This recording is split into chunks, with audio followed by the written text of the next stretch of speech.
তো hello guys, যেমনটা আমরা লাস্টে এপিসোডে দেখেছিলাম যে প্রিন্স জু ব্যাংকে এম্পায়ার ঘোষণা করে দেওয়া হয়েছিল, আর এরই সাথে ওখানে সব কিছু ঠিক হয়ে গেছিল। এরই সাথে এম্পায়ারের চিকিৎসাও শুরু হয়ে যায়। তারপর আমরা দেখতে পারি চিফনিং আর ট্যাংস বাকি সব এল্ডার ট্যাংশাংয়ের কাছে আসে। চিফনিং এখানে সবাইকে বলে জেন রেনজিউ সবাইকে ধোকায় রেখেছিল, সবাইকে বলদ বানিয়েছে, আর এতদিন ধরে তারা তাকে বিশ্বাস করেছে। এখানে সবচেয়ে বেশি চিফনিং এর কষ্ট হচ্ছিল, কারণ সে তার ডিসাইপল ছিল। এরই সাথে গ্র্যান্ডমাস্টার আর চিফনিং আলোচনা করে যে তার কাছে কি কি পাওয়ার রয়েছে। আমরা জানতে পারি তার কাছে 6টি সোলবোন রয়েছে, আর সে সেই 6টি সোলবোনের পাওয়ার একসাথে ইউজ করতে পারে, আর তার নাম দিয়েছে সে এঞ্জেল সামার। আর এই 6টি সোলবোন একসাথে ইউজ করার সাথে সে অনেক বেশি পাওয়ারফুল হয়ে যায়। এখানে গ্র্যান্ডমাস্টার সবাইকে বলে সে হলো একটা গড অ্যান্টিটি, মানে যারা গডদের ডিসাইপল হয়ে থাকে, আর সে যদি এই অবস্থায় মার্শাল সোল হলের সাথে যুক্ত হয়ে যায় তবে ট্যাঙ্ক সেক্টর বাকি সবাই মিলেও তাদেরকে হারাতে অনেক বেশি কষ্ট হয়ে যাবে। গ্র্যান্ডমাস্টার এখানে বলে গড লাইক এন্টিটিকে হারাতে হলে একজন এমন সোল ল্যান্ড মাস্টারের দরকার যার লেভেল 100 হয়ে গেছে, আর এমনটা হওয়া খুবই কঠিন। এই পর্যন্ত কেউই 100-এর উপরে যেতে পারেনি, কারণ 95-এর উপরে যেতে হলে অনেক বেশি মেহনত লাগে। এখানে তো এমন ধরনের কথাবার্তা চলছিলই। অন্যদিকে আমরা জিয়ান রেনজিউকে দেখতে পারি যে তার এল্ডারদের সাথে কথা বলছিল, আর সে সেখানে বলে যে যদি ট্যাংশাং আর পয়জন মাস্টার তাকে নিয়ে পালাতে থাকে তো অবশ্যই তারা দুজন মিলে তাকে ঠিক করে ফেলবে। জিয়ান রেনজিউ বুঝতে পারে যে তার প্ল্যানিং এখন আর কাজ করবে না, এজন্য সে মহলের উপর অ্যাটাক করার জন্য প্রস্তুত হতে থাকে। সে তার সোলজারদেরকে নিয়ে তিয়ান্দো এম্পায়ারের মহলের উপর অ্যাটাক করার জন্য প্রস্তুত হয়ে যায়। অন্যদিকে আমরা ওল্ড কুটকে দেখতে পারি যে এম্পায়ারের বিষটাকে নালিফাই করতে সক্ষম হয়ে যায়, কিন্তু এখানে আমরা সবাই জানতে পারি যে এম্পায়ারের অবস্থা এখন এতটা বেশি খারাপ যে তার ইন্টারনাল অর্গানস সব ড্যামেজ হয়ে গেছে, যার কারণে সে হাইস্ট 4 থেকে 5 মাসই জীবিত থাকতে পারবে। ভাই মন ভেঙে গেল। অন্যদিকে আমরা ট্যাংশাং আর বাকি সবাইকে দেখতে পারি ট্যাংশাং এখানে বুঝে যায় যে মহলের উপর এখন তিয়ান রেনজিউ অ্যাটাক করে দিতে পারে, এই জন্য তারা সবাই মহলের দিকে ছুটতে থাকে। কিন্তু আমরা এখানে দেখতে পারি যে ট্যাংশাং আর বাকি সবাই এখানে আসতে অনেকটা বেশি লেট করে ফেলেছে। তিয়ান রেনজিউ এখানে এসেছিল ধ্বংসযজ্ঞ চালিয়ে এখান থেকে চলেও গেছে, আর এটা দেখে ট্যাংশাং মনে মনে অনেক বেশি কষ্ট পায়। ট্যাংশাং এখানে ক্ষোভে ফেটে পড়ে, এর কারণ হলো মহলের একজন সৈনিক খুব খারাপভাবে এখানে মারা গিয়েছিল, আর বাকি সবাই অনেক বেশি জখম হয়েছিল। আর এর সাথে সে ভাবতে থাকে যে মার্শাল সোল হলের লোকজন এত বেশি খারাপ হয়। এই সব কিছুর মাঝে ট্যাংশাং যখন উপরের দিকে তাকায় তখন সে তার জন্য একটি মেসেজ দেখতে পায়, সেখানে লেখা ছিল পরবর্তীতে আমি অবশ্যই তোমাকে দেখে নিব ট্যাংশাং। এরপর আমরা মার্শাল সোল হলের মধ্যে কিয়ান রেনজিউ আর তার মা বিবিদংকে দেখতে পারি, যেখানে বিবিদং একদমই খুশি ছিল না, কারণ তার মেয়ে একটা মিশনে ফেল করে গেছে, মানে যেই মিশনটা আর কি এতক্ষণ দেখলেন আপনারা। ভাই বিবিদং রে তো ভালো লাগে না, কিন্তু বিবিদং এর মেয়েটা কিন্তু কিউট আছে।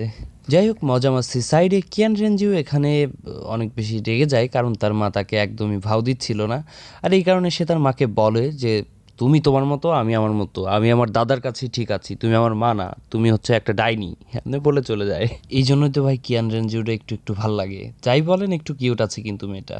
এরই মাঝে অন্যদিকে আমরা ট্যাংশাং আর গ্র্যান্ডমাস্টারকে দেখতে পারি, যেখানে সে গ্র্যান্ডমাস্টারকে বলে যে আমি হাউতিয়ান সেক্টরের মধ্যে চলে যেতে চাই আর সেখানেই ট্রেনিং করতে চাই। তখন সে গ্র্যান্ডমাস্টারকে আরও বোঝায় যে এখন আমার সেক্টরের মানুষ আমাকে হয়তো একসেপ্ট করে নিবে, কারণ আমার কাছে মিলিয়েনিয়াম সোলবিস্টের স্পিড রিং রয়েছে। আর তখন গ্র্যান্ডমাস্টার তাকে অনেক ভালো ভালো পরামর্শ দেয়। সব কিছুর পরে গিয়ে গ্র্যান্ডমাস্টার তাকে বলে তুমি যদি মার্শাল সোল হলের বিরুদ্ধে লড়াই করতে চাও তাহলে তোমাকে এমনভাবে ট্রেনিং করতে হবে যেখানে তোমার স্ট্রেংথ, তোমার অ্যাবিলিটি সব কিছুই যেন অনেক হাই লেভেলে বেড়ে যায়। অবশেষে আমরা দেখতে পারি গ্র্যান্ডমাস্টার ট্যাংশাংকে হাইশান আইল্যান্ডের কথা বলে, যেখানে গিয়ে সে ট্রেনিং করতে পারবে। ভাই এটা হলো ট্যাংশাং এর গড হওয়ার জার্নির প্রথম স্টেপ ব্রাদার। এরপর আমরা কিয়ান রেনজিউকে দেখতে পারি, যাকে আমি এখন থেকে কুইন রেনজিউই বলবো, ভাই নামটা মনে থাকে না আর কি। সে তার দাদার কাছে গিয়ে কান্নাকাটি শুরু করে, আমার মা আমার উপর খুশি হইলো না, এটা হইলো না। পরে তার দাদাও তারে বলে তোমার মা যেমনি বলে তুমি সামনেই করো, মানে কাজ। কিন্তু কুইন রেনজিউ এখানে সেই প্রস্তাবটিকে প্রত্যাখ্যান করে আর বলে আমি আমার আলাদা কোনো কিছু করতে চাই। এরপর আমরা তিয়ান্দো এম্পায়ারের মধ্যে প্রিন্স জু ব্যাং, মানে আমি যাকে ব্যাং বলে ডেকে থাকি, তাকে দেখতে পারি, যাকে সবাই এখন রাজা হিসাবে নির্বাচন করার সময় হয়ে গেছে, কারণ তার বাবা তো অনেক বেশি অসুস্থ। সে এখানে শপথ নেয়, আরো অনেক কিছু বলে আবল তাবল কথাবার্তা, যেগুলো না জানলেও চলবে। এরপর আমরা ট্যাংশাং আর পয়জন মাস্টারকে দেখতে পারি, যেখানে পয়জন মাস্টার ট্যাংশাংকে বলে আমি তোমার ক্লানে জয়েন করতে চাই। আর তখন খুশি খুশি ট্যাংশাং তাকে তার ক্লানের একজন এল্ডারের পজিশন তাকে দিয়ে দেয়। আর এটা শুনে পয়জন মাস্টার এখানে হাসতে হাসতে ট্যাংশাংকে বলে এখন আমার রিটায়ারমেন্টটা মনে হচ্ছে অনেক বেশি ভালো কাটবে। আর এইসব হাস রহস্যের মধ্য দিয়ে তারা দুজন ওইখান থেকে বিদায় নেয়। এরপর আমরা দেখতে পারি পরদিন সকালে ট্যাংশাং গ্র্যান্ডমাস্টার মাস্টারের কাছে চলে যায়। সেখানে তারা মার্শাল সোল হলের সব বিষয় নিয়ে আলোচনা করে। তখন গ্র্যান্ড মাস্টার তাকে বলে তোমার কাছে আর মাত্র 1 বছর সময় রয়েছে, কারণ 1 বছর পর মার্শাল সোল হলের 1 ইয়ার ইলেকশন হবে। আর ইলেকশনের পরে যেহেতু তাদের কাছে ভালো ভালো লিডার চলে আসবে, তখন তারা কন্টিনেন্টের বাকি সব রাজ্যের উপর অ্যাটাক করে দিবে। আর এখন যদি তারা এই ভুল কাজটা করে, তবে বাকি সব কন্টিনেন্টের রাজ্য একসাথে হয়ে তাদের উপর যদি অ্যাটাক করে, তবে মার্শাল সোল হল ধ্বংস হয়ে যাবে। আর এই রিস্ক বিবিধান কখনোই নেবে না। এই জন্য তোমার কাছে শুধুমাত্র 1 বছরই সময় রয়েছে নিজেকে ইমপ্রুভ করার, নিজেকে অনেক বেশি শক্তিশালী করার। ট্যাং চ্যাং এখানে ডিসাইড করে সে হাইশেন আইল্যান্ডের দিকে রওনা দিবে, কিন্তু তার আগে সে তার চাচার সাথে দেখা করতে যাবে। আর তখন গ্র্যান্ডমাস্টার বলে সে যেন তার 6 জন বন্ধুকে সাথে নিয়ে হাইশেন আইল্যান্ডে যায়। এরপর নেক্সটে আমরা দেখতে পারি ট্যাং চ্যাং ট্যাং সেক্টরের মধ্যে চলে আসার, সেখানে ওল্ড বার্ডের সাথে তার দেখা হয়। আর ওল্ড বার্ড তাকে বলে আমার নাতনিকেও তুমি তোমার সাথে নিয়ে যাও, কারণ ওরও অনেক বেশি ট্রেনিং এর দরকার। তখন তারা সবাই মিলে ডিসাইড করে তারা সবাই যাচ্ছে। ভাই মোটু যখন জানতে পারে ওই মেয়েটা ওদের সাথে যাচ্ছে, তখন তো মোটু অনেক বেশি মানে কি বলবো, ওর মনে তো লাড্ডু ফুটতেছিল, কারণ ও তো এটাই চায় মেয়েটারে পড়াইতে। কিন্তু ট্যাংশাং এখানে তাকে একটু বলে ভাই একটু ধীরে সুস্থে আর কি। এরপর আমরা দেখতে পারি ট্যাংশাং জিবুকে নিয়ে হাউতিয়ান সেক্টরের মধ্যে চলে যায়। এখানে গিয়ে সে তার চাচার সাথে দেখা করে, আর এরই সাথে তার জীবন এই পর্যন্ত যা কিছু ঘটে গেছে সে সব কিছু বর্ণনা করে। এরই সাথে আমরা দেখতে পারি এখানে সে তার মিলেনিয়াম সোল বিস্টের স্পিচিংটি দেখায়। আর এটি দেখে ভাই সবাই এখানে অনেক বেশি শক হয়ে যায় ভাই, যে কি এটার কাছে। আসলে এই ধরনের স্পিটিং তারা কখনো দেখেনি, আর এই কারণেই তারা এত বেশি এক্সাইটেড ছিল। তখন আমরা ট্যাংশনকে দেখতে পারি সে তার চাচাকে বলে আপনি আমাকে একটা হিডেন ওপেন বানাতে সাহায্য করেন, কারণ এই ধরনের হিডেন ওপেন শুধুমাত্র একজন গ্রেট সোল অ্যান্ড মাস্টার যার কাছে হ্যামার মার্শাল সোল রয়েছে সে বানাইতে পারবে।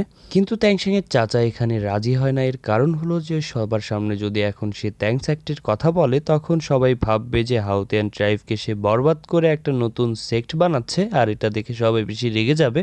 এই সব কিছু শুনে ট্যাংশাং এখানে একটু কষ্ট পায়, কিন্তু পরক্ষণেই সে তার চাচাকে বলে আমি হাইশান আইল্যান্ড যাচ্ছি ট্রেনিং করার জন্য। আর এটা শুনে তার চাচা অনেক বেশি শক হয়, কারণ তার বড় দাদাও একসময় হাইশান আইল্যান্ডে গেছিল, আর তার সাথে মার্শাল সোল হলের পোপও গিয়েছিল। আর এটা শুনে ট্যাংশাং এখানে অনেক বেশি শক হয়। এখানে আমরা জানতে পারি সেই লোকটির নাম ছিল ট্যাং চ্যাং, আর তার লেভেল ছিল 99। সে কন্টিনেন্টের সবচেয়ে বড় সোল অ্যান্ড মাস্টার ছিল। তার আর মার্শাল সোল হলের যে পোপ ছিল তার মধ্যে লড়াই হচ্ছিল। এখানে ট্যাং চ্যাং একটু বেশি পাওয়ারফুল ছিল, কিন্তু ওই পোপও কম বেশি শক্তিশালী ছিল না। মার্শাল সোল হলের পোপ আর ট্যাংচ্যাংয়ের মধ্যে ফাইট চলছিল, কিন্তু তখন ওইখানে ওশেন গড চলে আসে, আর যে ওশেনের পাওয়ারকে ইউজ করতে পারতো, আর যার কারণে তারা দুজনেই হেরে যায়। আর ওই জায়গায় অনেক বেশি ভয়ঙ্কর, এই জন্য ট্যাংচ্যাংকে সে ওখানে যেতে মানা করে। এর পরের সিনে আমরা শেখ স্কুলকে দেখতে পারি, যেখানে ওল্ড বার্ডের যে নাতনি ছিল সে অস্কার মোটু বাকি সবাই এখানে ট্রেনিং করছিল। এখানে জবরদস্ত ট্রেনিং এর একটা অংশ আমরা দেখতে পারি। আর এই ফাইটের মধ্যে আমরা লুচ্চা মোটরেও দেখতে পারি, সে তার নাতনির সাথে এমন ভাবে ফ্লার্ট করতেছিল ভাই মনে হচ্ছে ঘরের বউ, আর এই কারণে সে তার জায়গা মতো লাথি দিয়ে নিচে নিয়ে আছে। মানে কি বলবো রে। এরই সাথে হাসি মজা তো চলছিলই, তখনই ওখানে মিস্টার দাই আর ক্যাটগার্ল আসার। এরপর মিস্টার দাই অস্কারকে জড়িয়ে ধরে, আর এখানে বিষয়টা অনেক বেশি ফানি ভাবে দেখানো হয়েছে। এরই সাথে সবাই এখানে রিইউনাইট হয়ে যায়। এরপর মিস্টার দাই যখন মোটুর গার্লফ্রেন্ডকে দেখে, তখন মোটুকে সে বলে ভাই তোর জিনিসটা কিন্তু সেই। এটা শুনে মোটু ভাই ভয় পেয়ে যায়, সিরিয়াসলি ওর হাতে আর কতবার খাবে বেচারা। এরপর আমরা জিবু আর ট্যাংশ্যাংকে দেখতে পারি যারা ফায়ার লেকের কাছে চলে এসেছে, আর সেখানে তার বাবা আর তার মা একসাথে ছিল। আর তার মা যখন ট্যাংশ্যাংকে দেখতে পারে যে ওইখানে ট্যাংশ্যাং আর জিবু এসেছে, তখন সে ট্যাংশ্যাংকে জড়িয়ে ধরে। যেহেতু ট্যাংশ্যাংয়ের মা একটা প্লান্ট টাইপ সোল বিস্ট, যার কারণে সে এই ফায়ার স্প্রিং এর মধ্য থেকে কালটিভেট করে, আর তার রূপ এখন এতদূর পর্যন্ত এসেছে। আর এটা দেখে ট্যাংশ্যাং এখানে অনেক বেশি ইমোশনাল হয়ে যায়। আর এর সাথে আজকের এপিসোড এখানেই শেষ হয়ে যায়। তো গাইস আসলে আমি আমার রিয়েল লাইফ নিয়ে অনেক বেশি ঝামেলার মধ্যে আছি, যার কারণে ভিডিও মেক করাই হয়নি। আর আজকে তাও অনেক কষ্ট করে বসলাম মেক করার জন্য। আর এর সাথে আরেকটা সুখবর দিয়ে দিই, আমাদের চ্যানেলের সমস্ত মাইলস্টোন কমপ্লিট হয়ে গেছে। আমরা চাইলে অ্যাপ্লাই করতে পারবো মনিটাইজেশনের জন্য। দোয়া করবেন, ইনশাল্লাহ থাকার চেষ্টা করব। আমি আশা করতেই পারি যে আমি ছিলাম না তাও আমাকে এতটা সাপোর্ট করেছেন, এখন আরও বেশি সাপোর্ট করবেন। তো দেখা হচ্ছে নেক্সট এপিসোডে, ততক্ষণ